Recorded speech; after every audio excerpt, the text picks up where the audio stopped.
I oftentimes remember the things that we've talked about on the season previews. I don't always remember who it was that brought them up. Oh, Me either.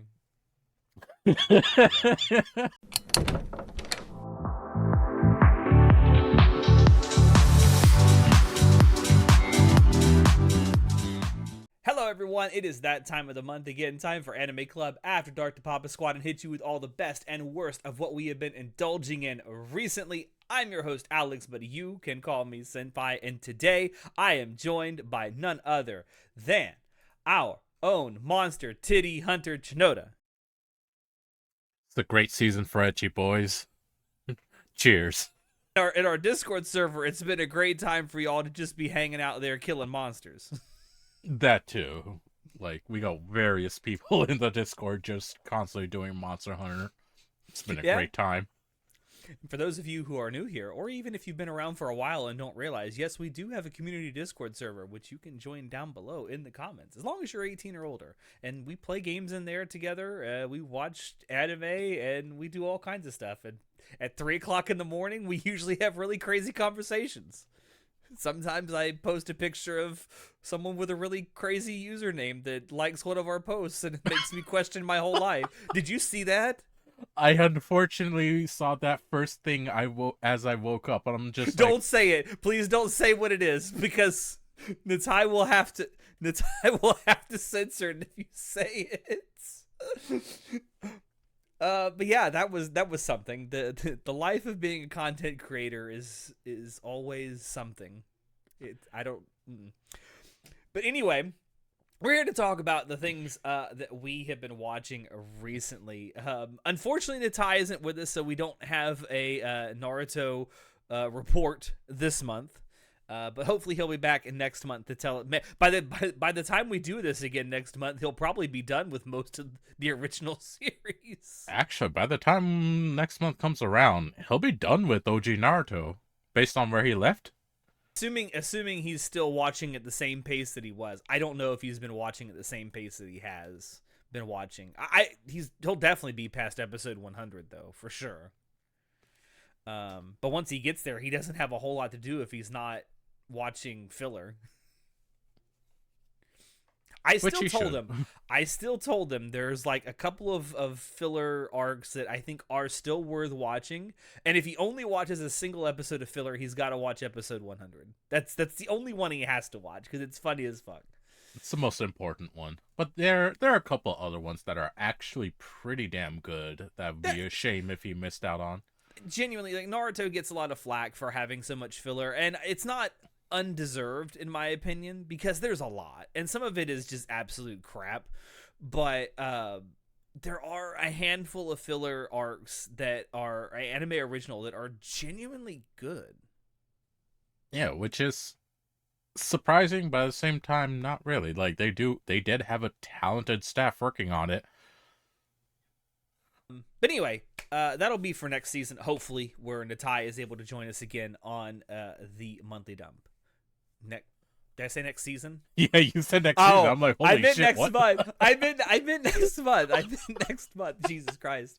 We're talking, but a lot of what we're going to be talking about is this recently begun spring season. But before we get into that, I want to talk about a couple of movies that I saw. Well, one in particular, and I guess two, but we'll get back to me for the second one. Not that we don't only want to talk about anime and anime related things here, but it is animation, so I feel justified in talking about it. Last month, at the very end of last month, I got to see the new Looney Tunes movie, The Day the Earth Blew Up.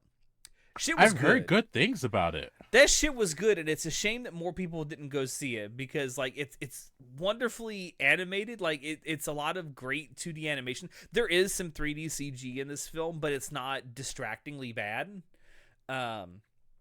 And it's used very sparingly, but like it's a genuinely well animated movie, and it's like the writing harkens back to a lot of the old like 1960s and 70s Looney Tunes shorts. Like it's a lot of that classic good banana peel humor. Yeah, it's a lot of that good slapstick comedy that kind of made Looney Tunes really what it was back in the day. it's such a shame that so few people went and saw it. I don't know. I haven't had a chance to look up. I probably should have before we started recording what the film actually ended up making in its theatrical run. But I know that I think it just barely made more than it cost to make. Oh, that's Which honestly a probably shame. means that overall it didn't make a profit.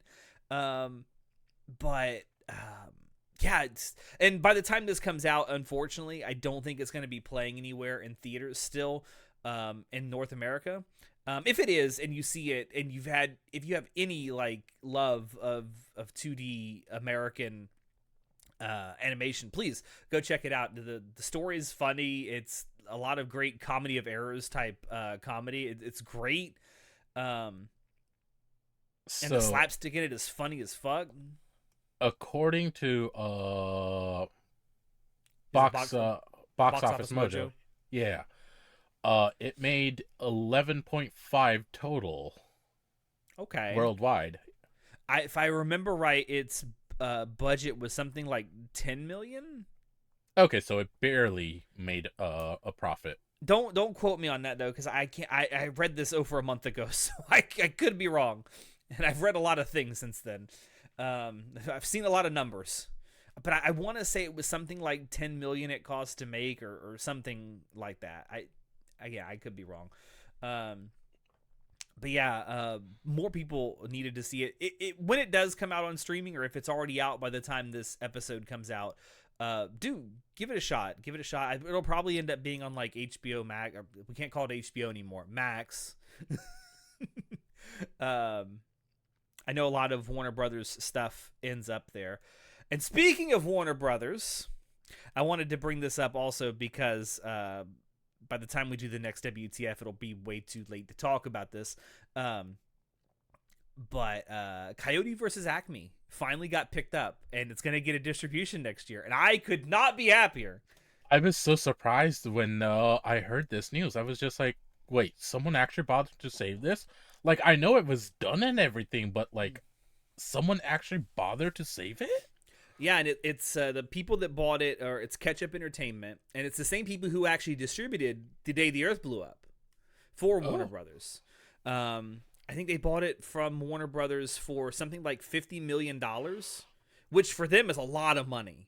Now, I want to tell you, even though The Day the Earth Blew Up didn't get quite the returns I'm pretty sure they were hoping for, with the amount of people out there that bitched and moaned, and rightfully so, that Warner Brothers tried to shelve this for a tax write-off, I think regardless of what happens when this movie does come out next year, whatever the critics say how good or bad it is, go fucking see it.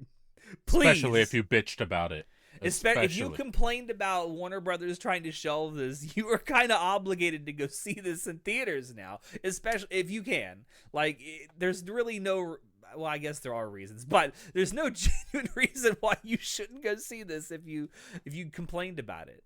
I will 100% be going to see it, and it looks like they haven't said 100% for sure yet, and it's obviously a little too early to say, but they are talking about this, Ketchup Entertainment that is, as if they want to do this like a worldwide release, like everywhere on the same day it'll be in theaters. I think that would be pretty cool. If that's the case, that is awesome. They've already spent $50 million to secure the rights to this, so I don't know how much they're going to spend on marketing, but I'll be blasting it from the mountaintops in our Discord server when it comes out. I don't even know how much return they're going to make on that $50 million, I'll be honest. Like, I don't care. We need to go see it, though. Yeah. I know. I'm looking forward to it. Don't get me wrong. I think it'll be pretty fun. I am too. But I don't know. I know I bitch and moan a lot about in this on this podcast in our Discord server about the theater going experience these days, and some of it deservedly so. But I will stomach all of that to go watch this in theaters. Yeah, I wanted to bring that up now, even though obviously I haven't seen it yet, because by the time we do the next WTF, it'll be a little too late probably to kind of bring this up. Yeah. But yeah, somewhat relevant. When the new Looney Tunes movie, The Day the Earth Blew Up, comes out on streaming services, if it's not already out by the time this episode goes up, do give it a shot if you didn't get a chance to see it in theaters. And when Coyote versus Acme comes out next year, y'all go fucking see it. Seriously, I don't want to hear it. any of this I couldn't do it bullshit. You take that time off work. Okay, that might be a little bit much, but you can find some time. Yeah. I wish I saw Day Earth Blew Up in theaters. I didn't find the time for it. I should have. You get to see Daffy Duck twerk. I mean, see, I don't want to see it now. Why would you? It's great. It's great. I don't like twerking. I'm gonna say it. I don't. Might be an old man thing to say, but I don't. I'm not gonna lie, that's kind of gay. I'm just kidding. I'm just kidding. But yeah, that's the first thing I want to talk about. Now, Chinoda, there were two things you wanted to talk about on the last monthly dump that we didn't get a chance to get to, so I want to give you a chance now to talk about both of those, so we definitely get to them this month. All right, I'm not gonna spend too long on it. Dragon Ball Daima. I know it's old news by now, but man, that was a fun little show. I had a good time with it. It was worth it. Oh, it absolutely was worth it. We got classic Dragon Ball feels, and then went into more Dragon Ball GT direction, and my God, I loved it. Lots of revelations, lots of cool new things. It was awesome. A lot of new lore too, like just info dumping, and I'm just like, holy shit, what the fuck? This is cool. Genuinely a great time. Really enjoyed it, especially if you're one of the people that actually really loved OG Dragon Ball. This gives heavy OG Dragon Ball vibes, but like it plays very well with it. It doesn't just trample over Dragon Ball or Dragon Ball Z, but it works with both of them. It's really good. Would you say that it's good for people who aren't super into Dragon Ball or have never been into it, as like a, not necessarily a starting point, but like a way to get into the franchise? Or is it just too far along for that?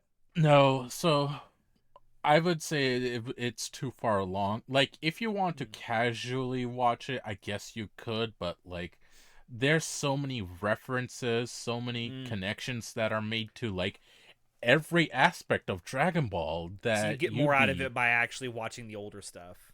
Yes. Okay. And then watching this, because like this directly connects to every aspect of Dragon Ball. I do mean every single aspect. I'll be honest with you, I haven't seen anything Dragon Ball related since like 1999, so that's a shame. You've missed out on some pretty good stuff, man. It's been a while. It's been a long while. It's coming up on 30 years. Jesus, don't remind me. Yeah, no, it was a good time. I definitely recommend it. I ended up giving it a 8 out of 10. I thought it was a fun series, very worth it. Great animation and music. It does seem to be like, from what I've heard from people who are Dragon Ball fans that watched it, not just from you, but like even on our Discord server, it just seems to be like a fun time for Dragon Ball fans. Yeah, I mean, it genuinely is just a fun time. That is honestly the best thing I can say about it. And kind of a love letter to Dragon Ball fans is what someone described it as. Actually, yeah, it very much is. Not to mention, like, this is pretty much our last piece from Toriyama. That's true, yeah. It's the last thing he had any kind of hand in, yeah. So if anything comes out after this, it's gonna be like original. I mean, I'm sure if any Dragon Ball stuff comes out after this, it's gonna be done with respect to like his work and his vision. But it would be interesting. Maybe this, I don't know if this would be considered disrespectful, but it would be interesting to see other mangaka's take on Dragon Ball now that he's gone, if they can do it in a respectful sense. Well, here's the thing. So Toriyama, especially after a little while, he wasn't working alone. He was working with a team. He had most shonen authors are. Yeah, and he had someone directly under him. What's his name? Toyotaro, if I remember right. That directly worked with him in terms of story and everything. So like there is a team that can carry this franchise forward. Well, it's like the same with Miura, who was working on Berserk. I mean, he had a team under him. He apparently kept very extensive notes. So that's the team that was working under him has been using those notes with the new chapters that have been coming out Yeah, since his exactly death. like that. Yeah. Um, it's slow going, but it's better than nothing, I guess. Oh yeah, better slow than rushing and making it not what it was. Yeah, for sure. Um, man, if it's good for Dragon Ball fans that they got something like this. It's almost like a sense of closure, I guess. I kind of hate to say that, but yeah, like if this is the last good Dragon Ball thing we're going out on, Hmm. I'm happy with it. Or I the last genuinely Dragon am. Ball thing, period. I I seriously doubt that. It makes way too much money. It makes Probably. way too much money for what's their name to kill it? Toho? No, Um, not Toho. Toei. Toei. Yes, Toei. For Toei to kill Dragon Ball. Yeah, I mean, other franchises have survived the death of their creators and gone on to thrive. So We'll see what happens. This is a long-term thing. yeah, I mean, hell, Gene Roddenberry died in 1991, and Star Trek is still going. So I don't know if I would say going strong, but no, I wouldn't especially say going strong. nowadays. I wouldn't say going strong, but still going. And there was good Star Trek that came out after his death. I mean, DS9 came out almost entirely after. Actually, it did come out entirely after his death because it premiered in 1993. But it was the last Star Trek series he knew about because they were in pre-production while he was on his deathbed, and apparently he gave it his blessing before he died. So Damn. One hell of a thing to go out on. that's the official story, although that's been disputed recently whether he actually gave it his blessing or not. But anyway, Wait, what? it's a story for another time. Okay. I'm actually interested in that, but we'll hear about it later. Um, the other anime I wanted to talk about is from bureaucrat to villainous. My dad got reincarnated as a villainous. So yeah. What a title. It's the typical Japanese to English title problem. It's a little bit shorter. That's gotta Um, be from a light novel. It's gotta be. I don't remember if it has a light novel or not. Anyway, um, no, as the title says, bureaucrat dad gets hit by a truck and he gets trapped in his daughter's otome game, and it's fucking fantastic. I thought this would be just like okay, whatever, somewhat generic isekai. No, this is fun. This is a good time. Like even both me and John were talking about it, and we're just like, holy shit, no, this is actually has some legs. Like this has some quality writing in it and everything. It's a good time. That Mm. that's what I can say most about the show. It's just a good time. It's like I wouldn't say it's the greatest thing ever or anything or a must watch, but like if you're into that genre, like Ultimate Mm. games or villains, just those types of things, it's fun. And you Mm. get to get the experience of two voice actors, a male voice actor and a female voice actor, portray the same person at the same time. Because the dad, he's still the dad on the inside, and whenever you hear his thoughts, it has him. But then whenever he has to speak, he's speaking from his body, which is a woman's body. So it's a fun thing. You get It's reminds me of when they did Pop Team Epic. They had multiple voice actors voice the same characters. yeah, exactly. But like instead of like episode, this was like throughout the whole show. It Mm. was really cool, and it was fun to see how they portrayed the characters and everything. Mm. Good show, definitely recommend it. That's from last season, right? Yes, it was from last So it's season. it's done now. Yeah, it's done. It's on High Dive as well. Okay. Yeah. All right. Cool. I have nothing to add because I have not seen this, and it's isekai. So I'm like, actually, no. Is it really isekai or is it trapped in a game? Because that's slightly different. S- yes and no. He is trapped in a game. Like his daughter actually has to like play the next button and everything, and she's watching him live the life. Like he and his Hmm. wife, his daughter and his wife are watching him play the game and do everything. Hmm. So like they're actually there watching him, and they're actually helping him out sometimes in specific story arcs. So it's actually cool. It's not just, oh yeah, he's gone, he's in another world. No, like he's still like in this world as well. Like in the real world, he's just in the hospital in a coma, but like his mind's trapped in the game. It's cool. It's fun. Okay.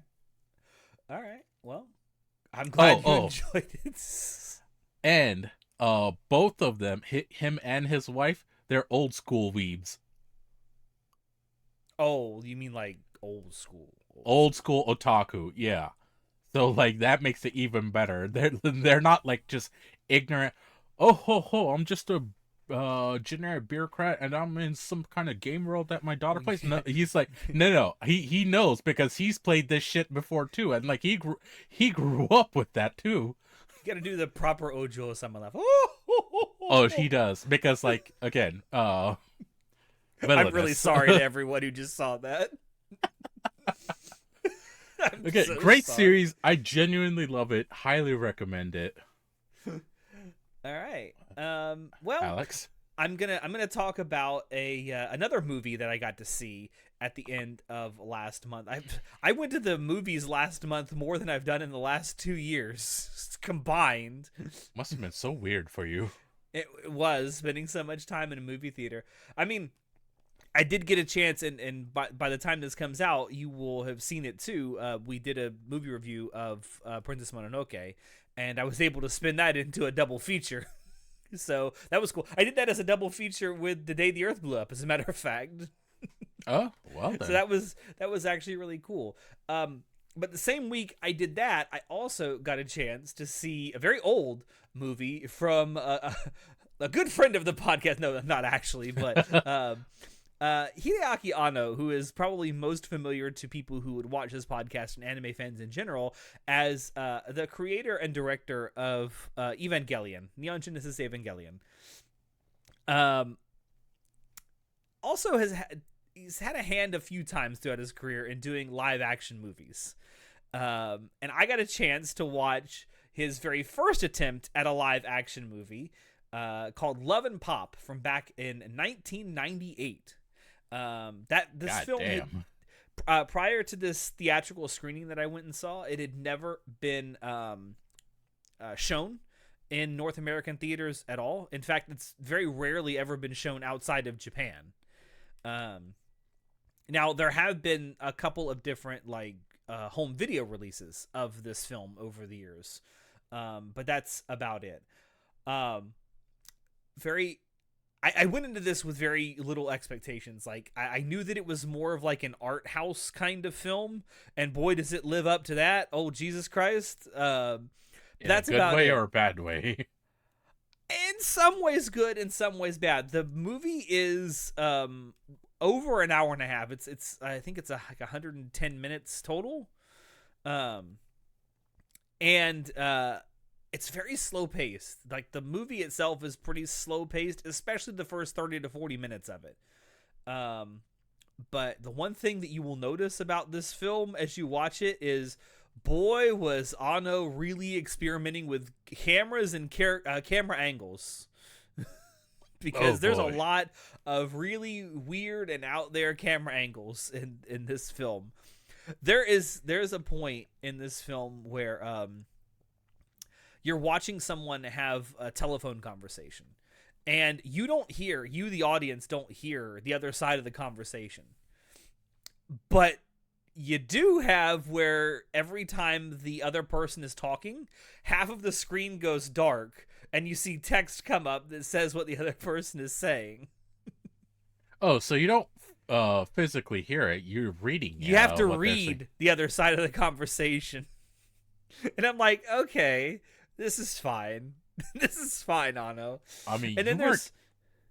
there's also like a lot of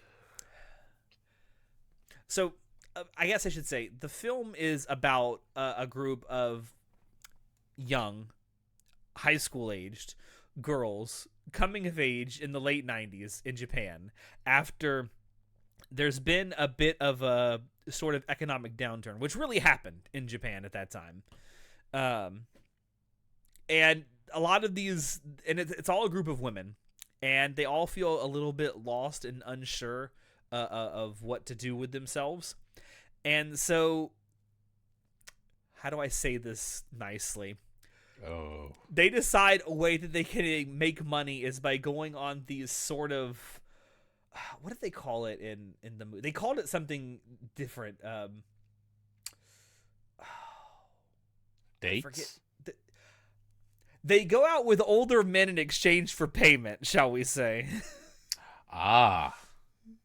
They use a term in the film. I forget what the actual term is.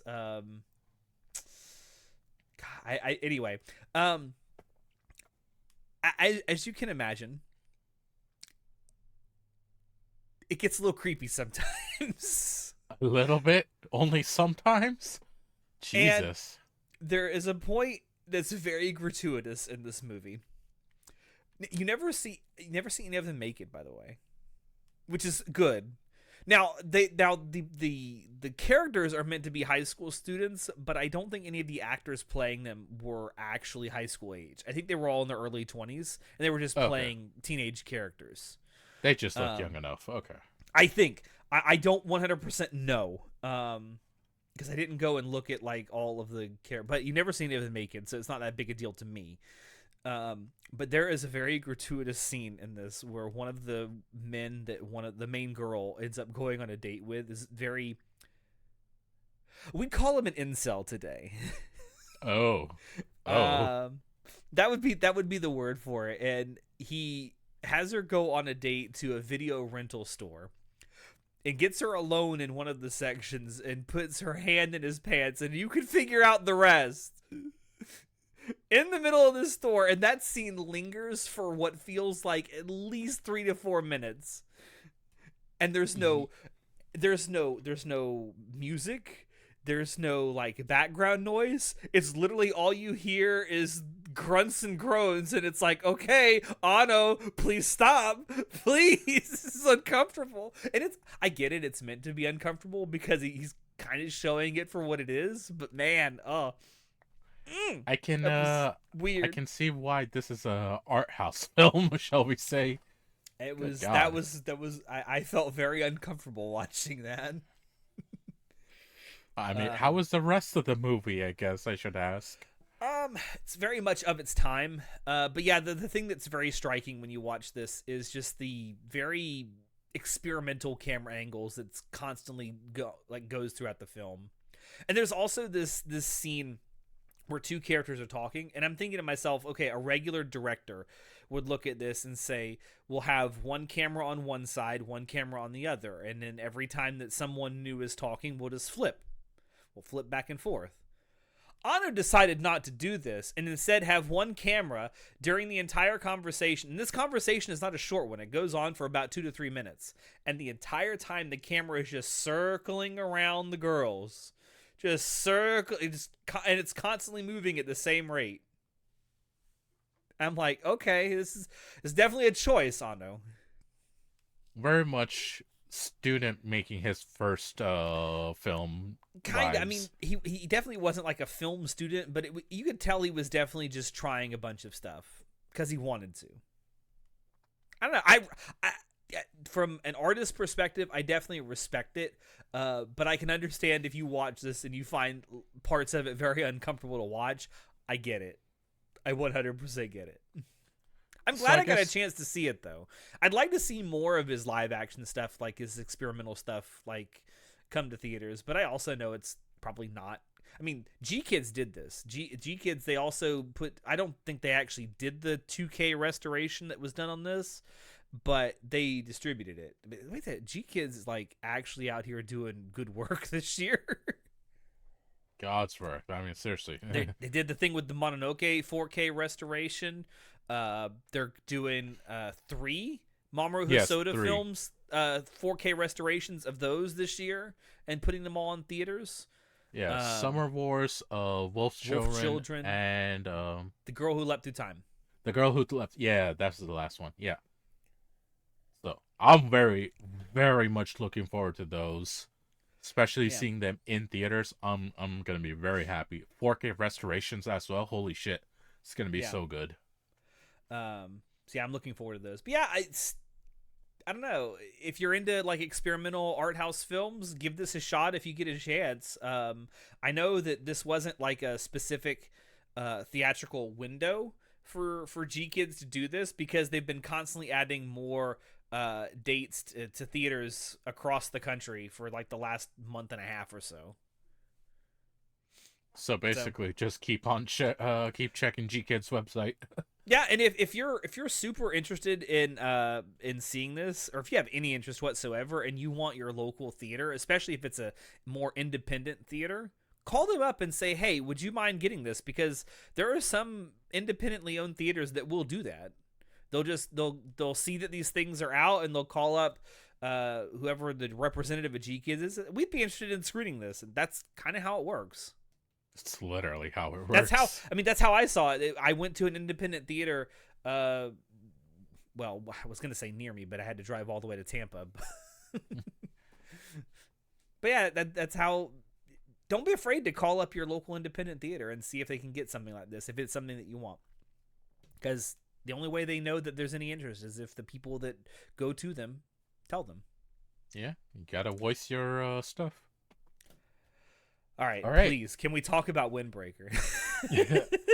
Oh my god. So can we talk about the actual cool Sakura now? Wow. I said what I said. I said what I said. Disrespectful, but sure, let's go with it. Windbreaker's so goddamn good, and I'm so happy that they immediately picked up from where they left off season 1, where it was a massive cliffhanger, and the season 2 episode 1, they just like, yeah, we're going at it. It's straight up like going into the fight scene. Holy shit, that was it was hands, it was knees, it was legs all day. Head, shoulders, knees, and toes, baby. Yeah. God that shit was fire. Now I've actually only seen the first episode from this season so far. Oh, buddy, I was literally watching the 3rd episode when you told me you were on. Oh man, but yeah. It's good. It's really good. I genuinely love it. I'm just like, I thought, considering the break, that like how much I liked it might have cooled off a bit, but no. As soon as they came back, I'm like, let's fucking go. Let's go. I'm gonna say this. Maybe this is a hot take. I don't know. I don't think it is. Windbreaker is a good anime. However, it's not very deep. Like it's not something that you really have to think about, but boy, is it fun. I have so much fun watching this anime. I have more fun than I probably should have watching this anime, and I'm okay with that. Like, I mean, as we've said, as deep as a puddle. And that's completely fine. Not everything needs to be super complicated, super in-depth story. Like, no, this is about just guys gangs duking it out and, like, settling emotional shit most of the time. Holy shit, it's a fun anime. And my god, the animation on these fights. I mean, Cloverworks doing a fantastic job. Fire. And the music, too, that goes along with it. That's also something I wanted to bring up. The music is so good. I was looking up, like, who does the music on this show. It's Ryo Takahashi is the music composer on Windbreaker. And I looked up some of the stuff that dude has worked on. He also did the music for Skate the Infinity, which that has some good music in it, too. Did the music for Citrus, but we don't got to talk about that. Hey, Citrus had some good music. I will say that. Citrus has some good music. Sure, but that's not why we watch Citrus, Shinoda. We don't talk about why we watch Citrus. We just watch it. But but like not a whole lot of like super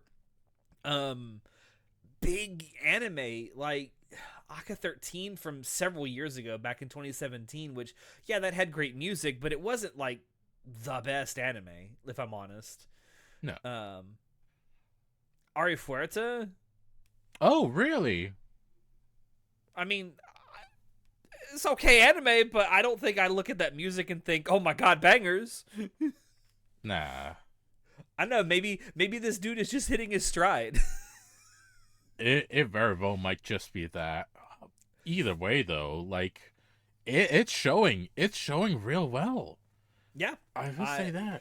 I just I know I bring this up every time we talk about it. It's just a neat little anime, and more people should watch it. I mean, obviously, a lot of people are watching it, but more people should watch it because it's so fun.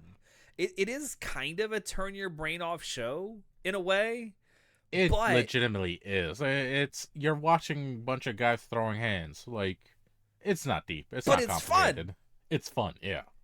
and also I love the character designs. Very unique. Do have fun character designs. Yeah. That I don't know. It's just I never imagined when I started watching this last year, the first season, is like I never imagined I would enjoy it this much, and I'm happy. I'm so happy that we got something like this. Well, yeah, first time I heard about it, I'm like, fart joke anime? Then I actually watched it. I'm like, oh no, this has legs. Like, no, this is actually good. It's and I hate comparing the two, but it's just a better version of Tokyo Revengers. Let's be honest. It's literally better, and none of the time travel bullshit. So thank God. Look, I'm not opposed to time travel mechanics in a story, but man, it's so convoluted in Tokyo Revengers. Oh, and the main character is not a whiny little bitch. I said it. A better Sakura. I'm just saying. Yeah. I'm just saying. Yeah, definitely. I will 100% keep watching Windbreaker and give me more. Just shove that shit right down my throat, please, every week. All right. Speaking of, Alex, I see that you watched Lazarus. What'd you think? I haven't watched it yet. I've been meaning to. Let me tell you some things here. Okay, so full disclosure, as of the time of recording this, there are 2 episodes of Lazarus out. I have only watched the first. And I watched it on Max the day after it came out on Adult Swim, because we've mentioned this in the season preview. It's airing on Adult Swim on Saturday nights, and then it's going to be available on Max the day after. A lot like they did with Smiling Friends, which I'm fine with. Now, that being said, the only thing that's available right now is the English dub. Because it's airing first, I think, starting next month. I don't know exactly when, but starting next month sometime, they will have the Japanese dub of the episodes available on Max. So they're basically going the Space Dandy route. Yeah, kinda. Except I don't think Space Dandy ended up streaming until after it had finished airing entirely on Adult Swim. I think that's really the only difference. Now, I have to say, there's a lot of things to like about Lazarus. Now, for those who don't know, when we talked about it in our season preview, Lazarus is the new anime original project from Shinichiro Watanabe, who is the director of Cowboy Bebop and Carol and Tuesday, Samurai Champloo, Absolute goats. Space Dandy. Yeah, one of the absolute goats. He's like, a lot of his stuff is really, really good. And there's a lot of his signatures that you can see in at least in the first episode. There's that classic like Watanabe, the fight scenes, or the well, I guess in this it's really a chase scene, because it does kind of revolve around someone who could do parkour. But it's really well animated. It's really smooth. The music is very jazzy, very jazz inspired soundtrack so far, which I really, really like. And the premise of the story, which is dude invents a drug that takes away a lot of people's pain and takes away a lot of disease, and it seems to have no side effects. And then turns out like sometime later it did have a side effect. Everyone who took it's gonna die unless you find a cure, and I have the cure. You got to find me first. Like, that's the whole premise. That's the setup. And it's like, okay, that's interesting enough. Dude seems like a mustache twirling villain, which is not exactly like Watanabe, but okay, fine. But one thing I have to say that's really turning me off, this English dub is not very good. And I hate to say that. Really? This English dub is very, very... I'll say there are a couple of characters that I heard in the first episode that were fine. I don't have it, but there's like 2 or 3 where it genuinely feels like it's just people reading off scripts like this. Nah, that's bad. That's really bad. And There's no way it's that bad. There's one character in particular, and I think she's like Hacker Girl, and I don't know if it's supposed to be implying that she's like some kind of android or something, because it seems to take place like arbitrarily in the future. It doesn't say like what year, I don't think. I mean, does she just sound monotone? Is that it? It's very monotone, and it genuinely feels like she's just sitting there reading words off a script, and just the entire dub in general. It doesn't feel like any of the characters or any of the people that are doing the voices are actually responding to the other people they're having scenes with. So it makes me suspect that this dub was produced entirely remotely, and they're not playing off of each other. Oh, that could be pretty bad. Okay, now I gotta watch this and judge for myself, because that's I want to clarify. It's not the worst English dub I've ever heard. And it's not the worst voice acting I've ever heard either, but it's not anywhere near the level that something like Cowboy Bebop or Space Dandy or Carol and Tuesday is. Man, that... And I will say it's made it to where I don't really... Because I'm watching... The plan was to watch this weekly with Ida, right? And it's like our get-together every week where we watch anime together. We have decided that we're not going to do that, and we're going to wait until the Japanese dub is available and watch it, because like he and I are both of the same opinion. Like, there's a lot that we like about how this is done so far. It's just the English dub is really, really turning us off of it.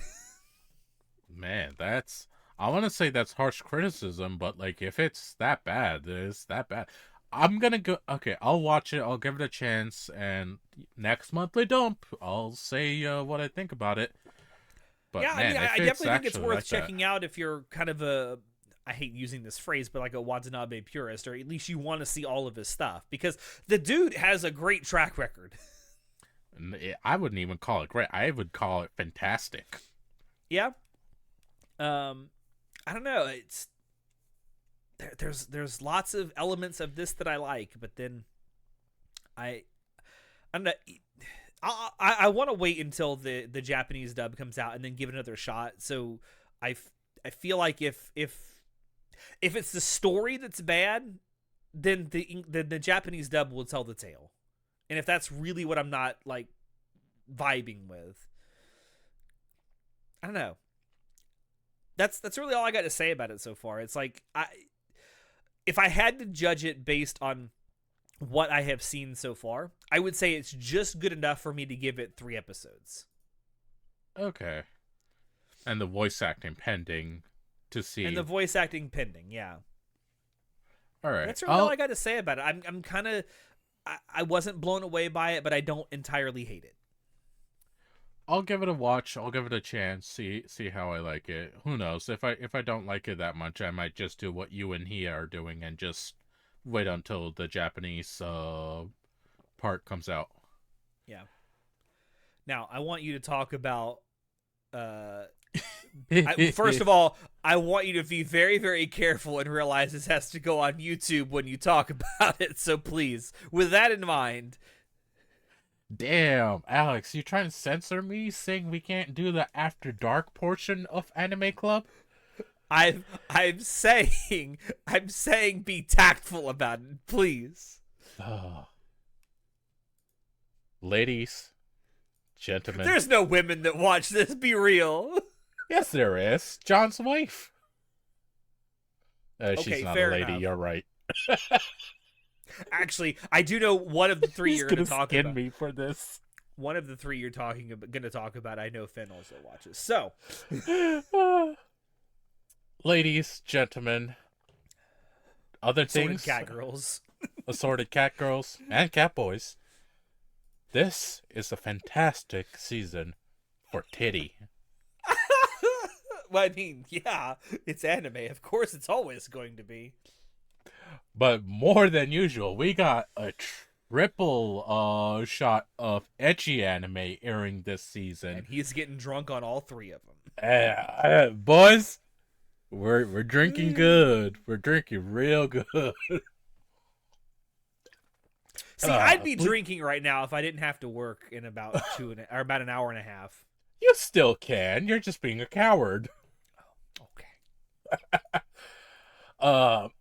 Please put them on Takamine son, Yandere Dark Elf. She chased me all the way from another world, and Machina son's a love bot.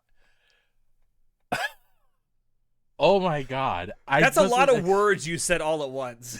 Yes, it was. These three ecchi anime, I love them. They're so simple. They're basic. Oh, they're simple. But man, they got some good fan service in there. I'm very much enjoying them. There is uncensored versions of all of them. It's enjoyable. Are all three of them on High Dive? No. So the first one, please put them on. That's on Crunchyroll. Yeah. I wasn't expecting that either. I was not familiar with your game, Crunchyroll. I shouldn't be surprised though. There's the uncensored version of the incest anime on there. Like yeah, they are. Yasuko to Sora, that's what I'm thinking of.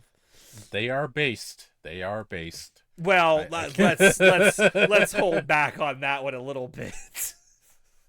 It's this Crunchyroll we're talking about. Yeah, that's on Crunchy. Dark Elf is on High Dive, and Machina Sun is on ATX. ATX. Yeah. Anyways, all three of them are fun. They're different, but they're basically, here's some fan service for everyone. Enjoy it. Have Here's fun. Some titties. Here is some titty, and like, they don't skimp out. It is enjoyable and very delightful. with the door locked, of course. Yeah. There's some. I have to be very particular about the times I watch it. Oh my god, he's self-reporting.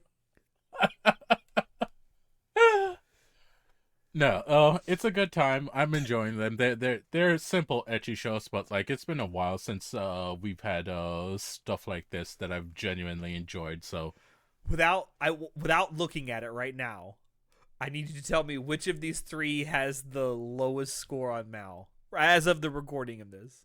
Without looking it up, which do you think?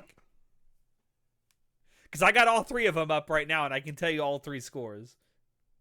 I want to say it's probably Machina Sun, due to the fact that it's on ATX instead of something more readily available. Well, I will say that's the one that has the least amount of people having it on their list, because it only has 2,491 people currently on their list. Oh, but it has the second highest score of the three. Really? Yes. Okay, what are the rankings? The highest score is Dark Elf. We do love some Choco Elves. And then the second highest one is Love Bot, and then the least high or lowest rated one is Please Put Them on Takamine-san. Really? At a beautiful 6.16. Wow. I mean, 6.16 ain't the worst, but it also has the most amount of people currently watching it. Probably because on their list. Probably because of how readily available it is compared to. I would imagine. But Yeah, either way, wow. I was curious because I didn't know if you had them up or not. And I was I do wondering. have them up, but I wasn't looking when you asked that. Hmm. Huh, okay. That's interesting information to know. Now, dark elves are cool. I will say that. Oh, and she's a yandere. Okay, that doesn't. Either way, that doesn't bother me. Dark elf is the important. Dark elf is what's important here. Again, as I said, Keep her away from Finn. No. we love us some Choco Elves. Dark chocolate. God. That was cringe. That was so cringe. I'm sorry. Thank you for editing this, Natai. Oh, God. Anyways, Alex. That's how was me. Moonrise? Way better than the first episode of Lazarus. Oh, boy. So, yeah, Moonrise is a brand new anime out right now by Studio Wit, of all people. Give me a second. I wanted to bring this. Whoa, hold on. Wit's doing this? Yes, Wit Studio is doing this. Oh shit! See, now that just jumped up a lot of spots for me to check out. Well, go calm your titties, boy. Oh no, I don't like that. Why are you saying that? It is on Netflix. I can see the cracks forming. I mean, I'll watch it. I have it, but it is an anime original. That's the guy fine. the guy who is directing this is the same person who directed all 3 seasons of Attack on Titan at Studio Wit. Oh, okay. What else? It's 18 episodes long. And all 18 episodes are currently up on Netflix. I have only seen the first so far. Oh, they're not doing week to week. They did it. All of them are up on Netflix right now. So how much have you watched so far? Just the first episode. That's all I've watched. Okay. This is what Ed and I have switched to for our weekly anime watch now. At least until Lazarus gets its Japanese dub. I thought the first episode was really, really good. Very well animated. Starts with like a really insanely well animated fight scene. And then you get all of the rest of the episode is like a flashback. That shows like how we got to this point. The show itself is kind of setting itself up to be kind of a very political show. So I understand if that's not a lot of people's thing, especially in the current climate we live in. But it seems like it's going to be very like a class-based struggle kind of thing, because it's a sci-fi anime that's set at some time in the future. They don't say exactly when. I know we're not talking about it, but Alex, are you sure you're not talking about the Gundam show?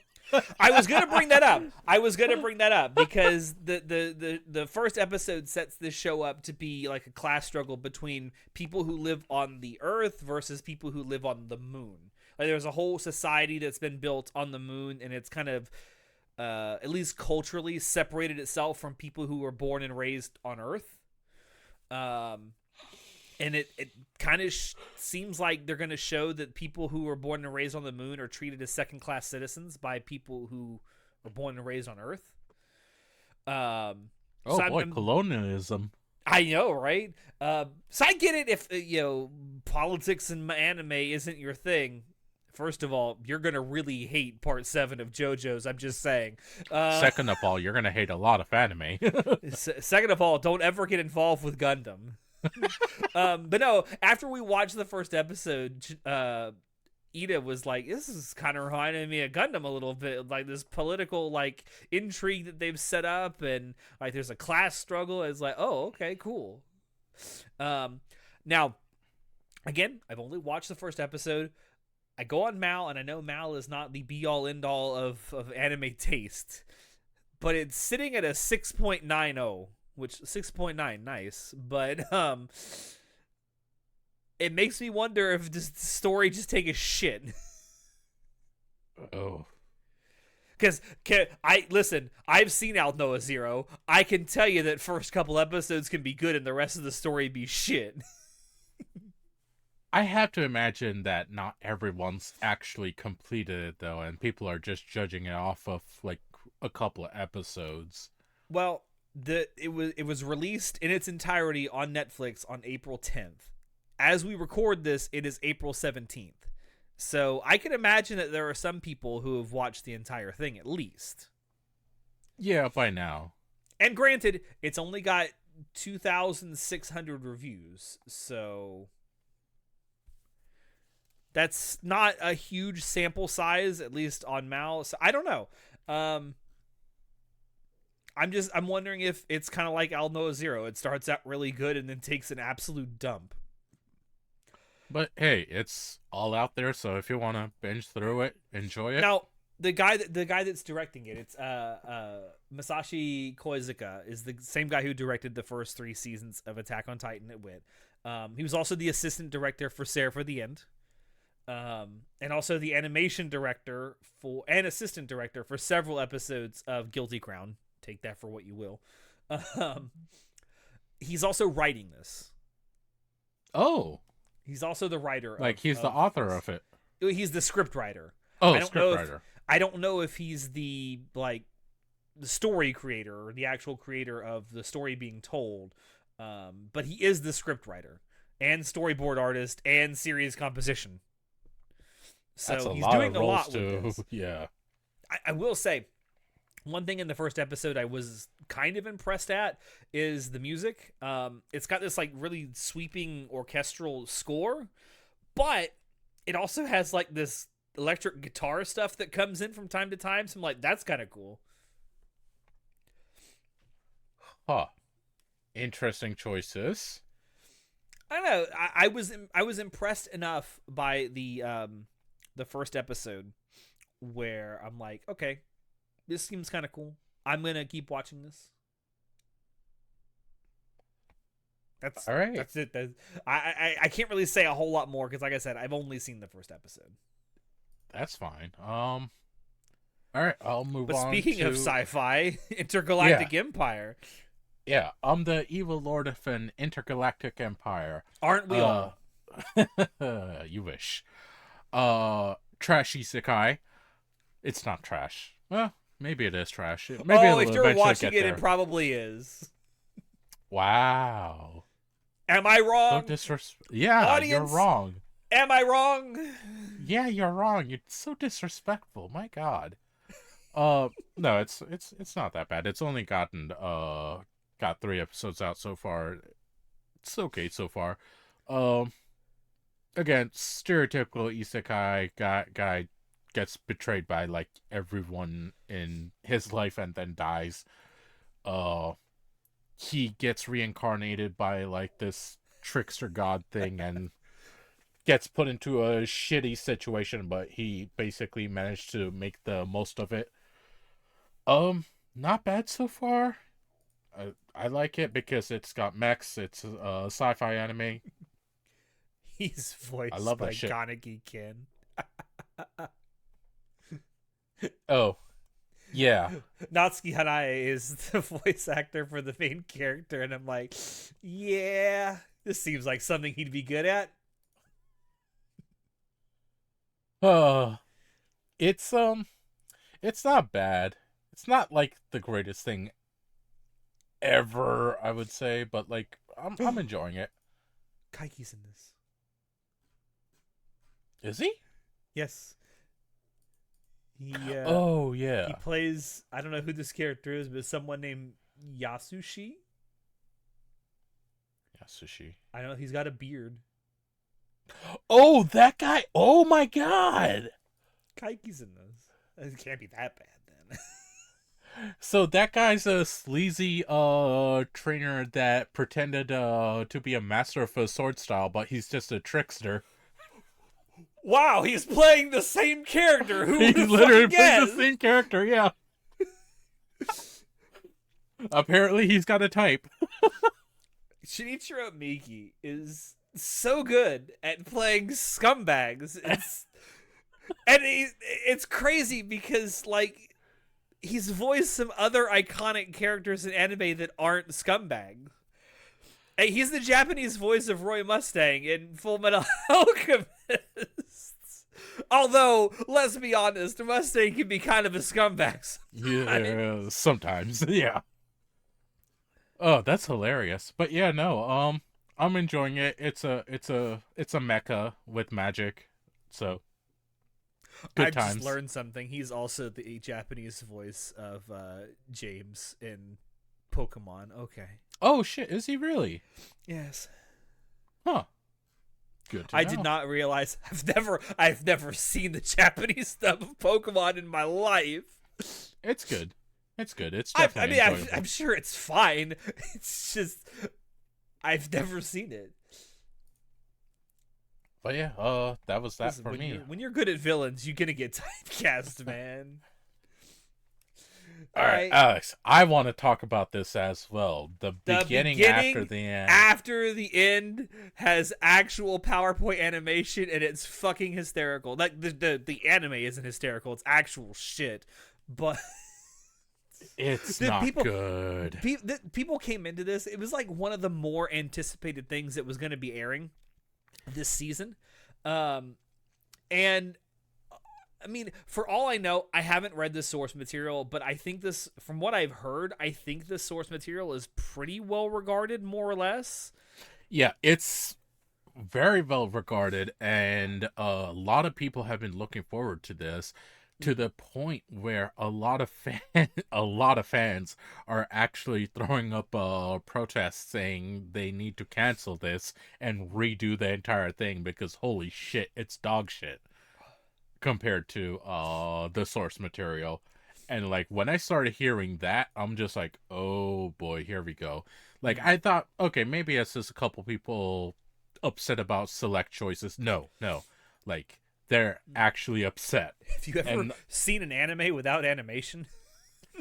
oh, that's the other thing. Like during some of the fight scenes they decide to do that, like just like still screens of action shots With just instead like of panning, it's like they're panning over like a matte painting or something. It's yeah. crazy. It's so bad. I'm just like, holy shit, why would you do this? And then like hearing and seeing some of the things that are in the source material, I'm just Mm. like, Jesus Christ, this is a actual butchering of source material. Yeah, it's absolutely amazing that when this came in, like, and we talked about it, how super hyped people were for this in the season preview. It's And it's amazing such a to me that shame. God, it's sitting at a 5.75 on Mal. Jesus Christ. Honestly, that might be too high. Maybe I've only watched the first episode, and I think I'm going to give this 3 episodes, but man, I don't want to. I have a feeling you're gonna drop it. I really do.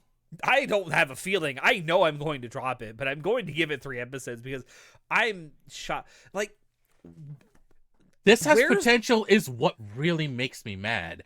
This I mean, actually has potential. maybe I can't gauge it by that because I haven't read the source material. I just have to go by what other people say the source material is like. But if you're going to do an adaptation, why do it this bad? Like, if it needed more time to cook, that's one thing. I mean, just delay it. Other anime have been delayed before. But I don't know. Something that's. Maybe this is a money laundering scheme. I don't fucking know. I seriously doubt that, but Jesus Christ, whatever happened during production design for this, Now, something went horribly wrong. I have to say, this is very consistent with stuff that the studio has made in the past. Studio ACAD is the studio that's producing this, and they have not produced anything that has had more than a 6.75 on Mal. I mean, at least they're keeping consistent with how shitty they are. Most of the anime they produce are anywhere between 5 and 6.5 on Mal. They've even got a couple of 4s. That's actually kind of impressive. Wow. Um, so yeah, maybe we shouldn't have been too surprised.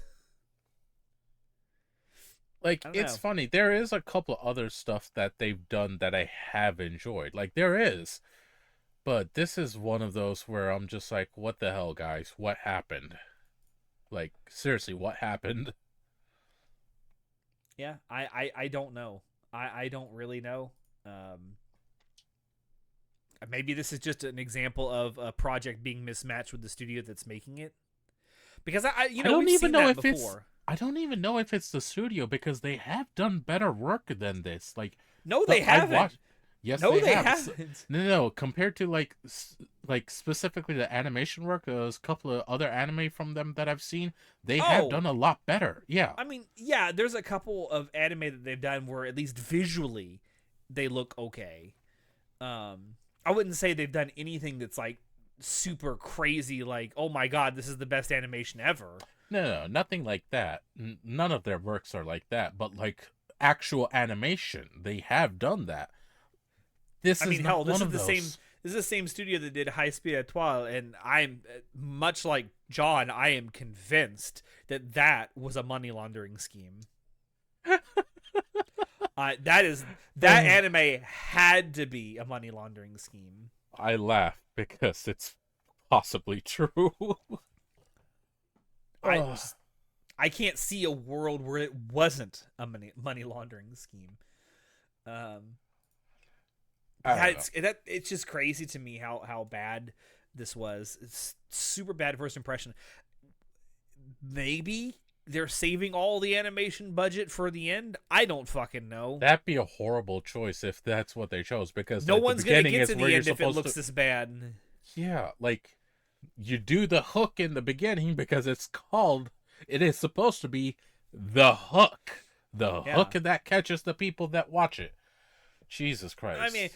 I know that there's like this strategy of making the beginning really like animation wise, making the beginning look really good and the end look really good, and then kind of skimping on the middle part, especially if the middle part's kind of a middling story wise. But you don't not do anything. You don't not do anything for the first part and then save it all for the end because then no one's gonna get to the end to see it. Yeah. And like with how much bad reception this is getting right now, it's not looking good. Yeah, I don't know. it's Like crazy. I know. I think John told me. Literally, we were just talking about this an hour ago. He's probably gonna just go read the source material At instead. this point, you're probably better off. Which it's a shame, but like if that's where the good content is, screw it, go there. Yep. Like, Wild. Anyway, yeah. yeah, the beginning after the end, maybe the real beginning after the end was this should have ended a long time ago before this ever started.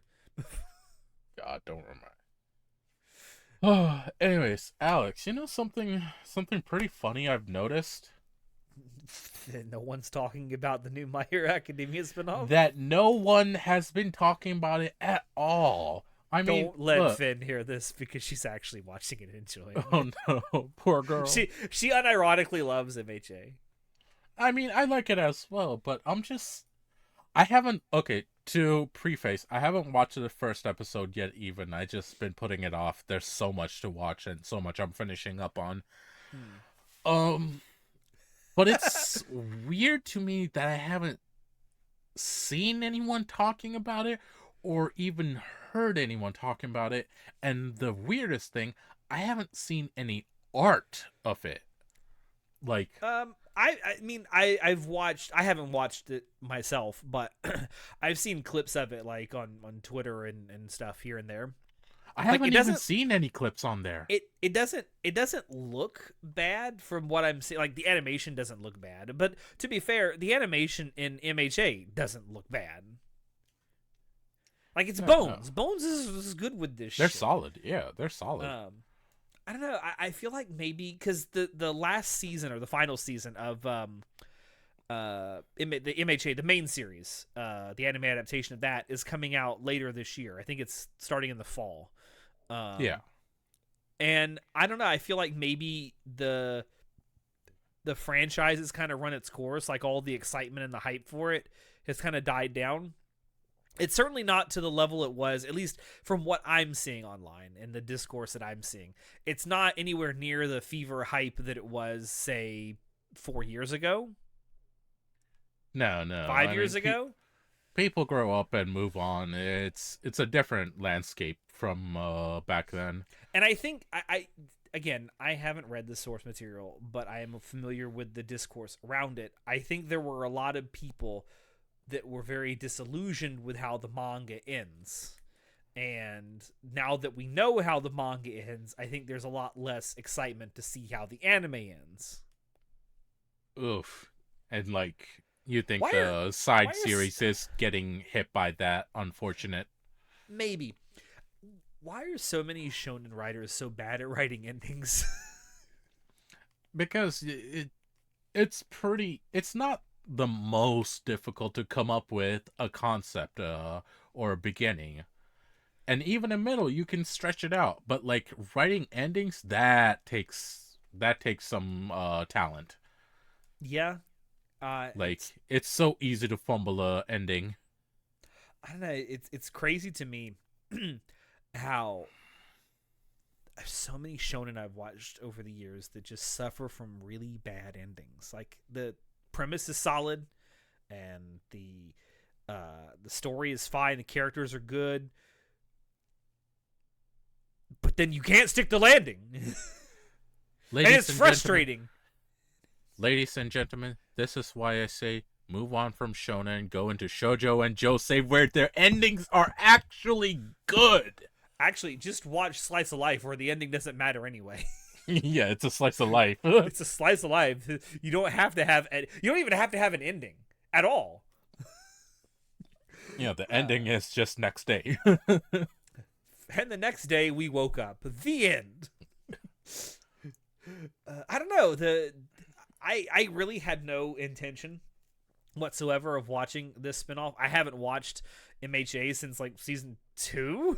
So I'm not invested in it. I know a few people that are, and if you like it, go for it. It is surprising, especially considering how big MHA was, and to a certain extent still is, that we're not seeing more discourse around this particular spinoff.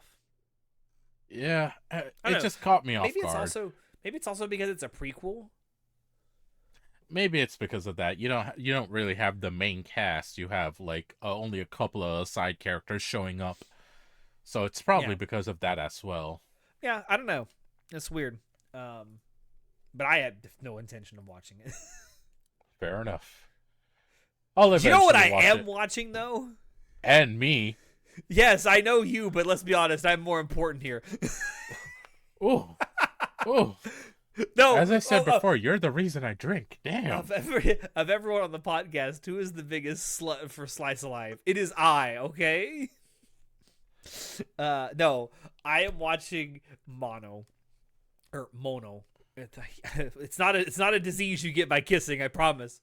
I mean, it is, but no, Mono is an anime that's airing this season. I talked about it during the season preview, and it is unironically my favorite anime I've watched so far this season. It's so fucking cute. Oh my god. Listen, you watched the first episode, as have I, and if you like that, please, for the love of God, go watch Camp. For the love of God. I will. It's based on a manga by the same person who made this. It's just, Mono is so cute. It's so adorable, and like, oh my god, the characters are they're adorable. I really like them, and they're just slice of life, doing photography and just like having fun doing stuff in high school life. Super fun to watch. It is the actual peak anime this season, and I will not have anyone tell me otherwise. And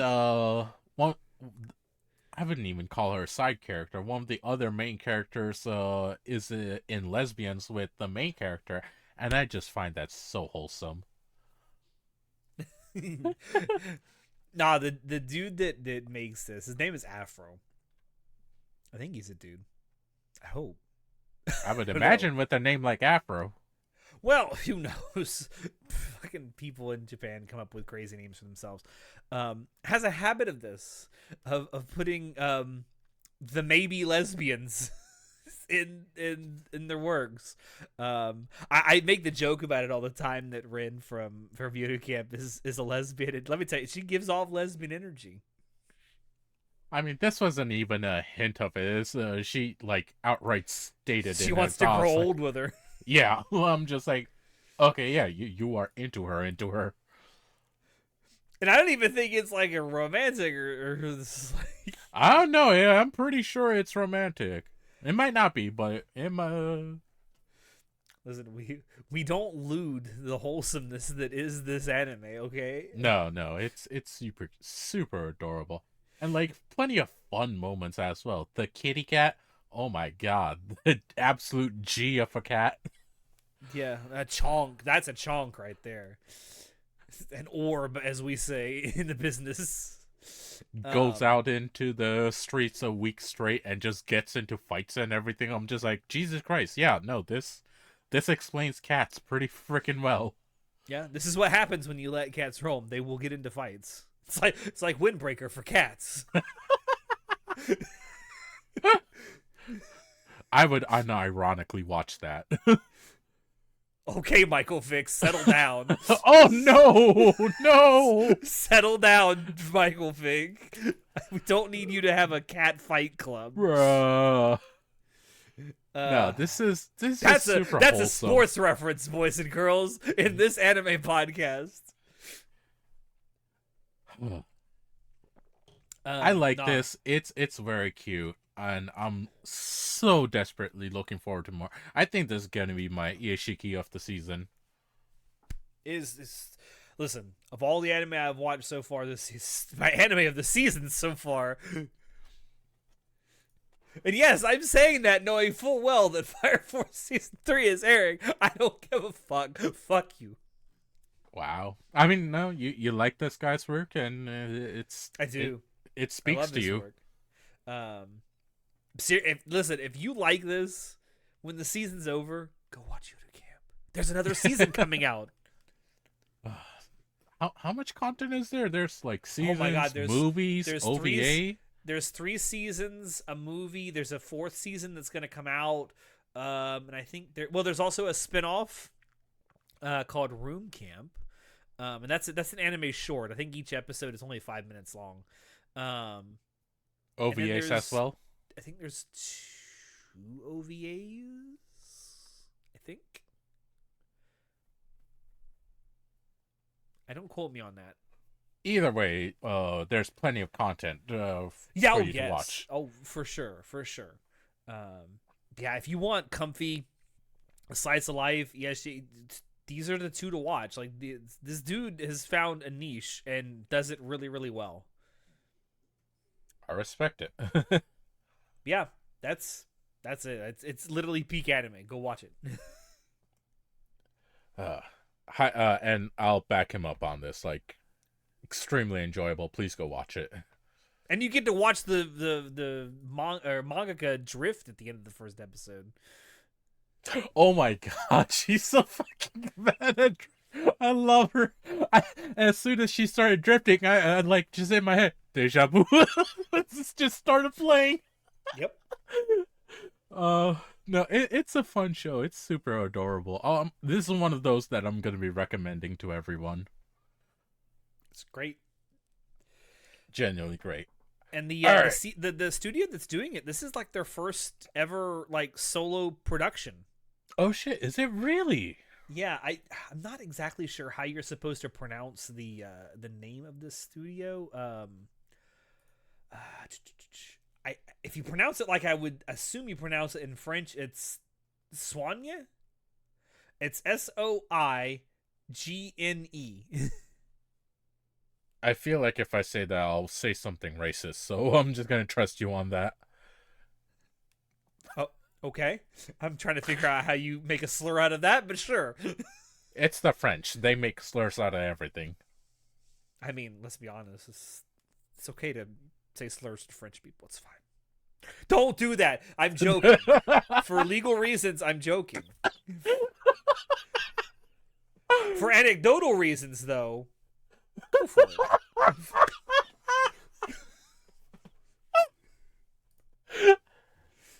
Anyway, enough of us dunking on the French. Um, to, to close us off, can a boy girl friendship survive? Um, Yeah, if as you're not is, weird about it. yeah, if you're not weird, just be friends with people. Girls are normal. Just treat them like people. My Well, God. most girls are normal. There's some weird fuckers out there. Yeah, Lacey. Whoa! That's a real person you mentioned. They don't know who we're talking about. I'm pretty sure they know who the fuck we're talking about. She don't care. Um, I thought you no, were going to point out a fictional person, and then you're like name dropping a real life human being, and I'm like, Jesus Christ, this dude has no chill. no, it's a can a boy girl friendship hold up. It's a rom-com. It's cute guy who makes just various accessories since he was a young kid pretty much. And his friend who was like, "Oh, you're really good at this. I'm gonna support you and be basically your best friend." And like you just see them being friends, and then this guy's first crush enters the scene, and it just goes from there. Oh, It's a neat little show. I get the question now. The question is not, is this possible? It's, can it not turn into a romance? Yeah, pretty much. Okay. I mean, yeah. I like how the title, like the full title, gives it away. Because, like, the English translation is just, can a boy-girl friendship survive? But the full title has this thing in parentheses afterwards that says, no, it can't. Well, you've given it away. You've given it away. Spoilers. Hello? This is like And, that movie John dies at the end. Like, why would I go see it now? You've told me what happens. No, but that was actually a good movie though. That actually was. Um, this it sounds cute. And it actually does look good, and it's animated pretty well. You know what's surprising about that? It's made by JC Staff. Fucking JC Staff. I knew you Like, were going to say that. I was just like, what the fuck? JC Staff made this? Like, it actually looks really good. Look, I'm going to be the first to say it. JC Staff can make some fire anime. I mean, they made the first few seasons of Raildex, and that's great. Then they made the third season of Index, and that sucked. And it was not bad because the animation was bad. It was just bad because it's a terrible adaptation. It's funny. JC Staff has so many, like, what the hell? From, like, good stuff and bad. It just depends on what mood the director woke up in that day, I guess. Yeah. They not are to a mention, somewhat inconsistent studio. I will give them that. I mean, they've made some great stuff, and they made some really bad stuff. I mean, it's also because of, like, stuff is inconsistent. It's because of the size of their teams as well, and the fact that they have multiple teams. Yeah. I mean, they made Way of the House Husband. Yep. And they also made Flying Witch. They did. The Way of the House Husband, the adaptation at least, sucked. Ugh. I didn't even bother watching it. I watched like 5 minutes and turned it off. But yeah, no, it actually looks really good. Beautiful animation, beautiful color choice. Like, I really like watching this. Hey, the girls are color coded. That's perfect. And yeah, girls are color coded as well, so that's pretty nice as well. And the main girl is actually blue haired. That's why I was just like, oh no, she's fucked. That's why I'm just like, oh shit. Look, you don't even have to be a blue haired girl to get fucked, because you know what color Himmel's hair was in Freerun? That's right, it was blue. You all think it's limited to blue haired girls. It is not. What is it? How did this happen? We should do like a deep dive into this one day as to No, how that's stupid. how did this happen? Like, how does blue hair? Not to say that there's not examples out there of characters with blue hair that get, you know, their happy ending, but there's so many examples of blue haired characters in rom-coms and in romance anime that get fucked over. Why do you I have don't against know. the color blue, Japan? I'm waiting. Alex, we're not. Jesus Christ, we're not. Unless the audience decides they want Listen, us to. If you Comment want down us to below. do, if you want us to do like some actual deep dive research into why blue hair it usually is not a good thing, let us know, because I actually am curious. God. But yeah, no. Cute show. I don't know if I would recommend it yet because I don't know how the story's gonna go. I do enjoy the characters and their relationships to each other. I will say that. But I'll give an update next monthly dumps. Like, Okay. maybe I can recommend it by then. But right now, it's just starting out. All right, cool. Man, we actually did a monthly dump where we got through all the stuff on our list. That's crazy. That's It's because why. I didn't write down the actual amount of shows I'm watching. Hey, that gives us more to talk about next time. Yeah, it was so much more. All right. All right, let's go out. Yes. For dinner? No. Thank you, everyone. That was a shitty joke. I'm so sorry. Thank you, everyone out there, for dropping by to watch us talk about what we've been watching for this month's monthly dump. Let us know down below what it is you're currently watching and what you think of it. Also, let us know what you think of the things that we talked about. Don't forget to like this video if you liked it. Subscribe if you want to see more. You can also check down below for links to all the stuff Anime Club After Dark does. As I mentioned earlier in the episode, we do indeed have a Discord server where you can keep up with what we're doing, and you can also play games with us. You can watch anime with us. We do all kinds of stuff in that server. We also have a merch store link down below where you can buy Anime Club After Dark merch if you want to support us that way. But with all that being said, I have been your host, Alex, and we will see you next time. Say goodnight, Shinoda! Bye-bye. I'm ready to drink some coffee. That sounds really good, because you know what you got this whole time with me? This is exactly what I'm like right after I wake up. Because we did this recording less than an hour after I woke up. Thank you for that, by the way. Woo! You're a champ.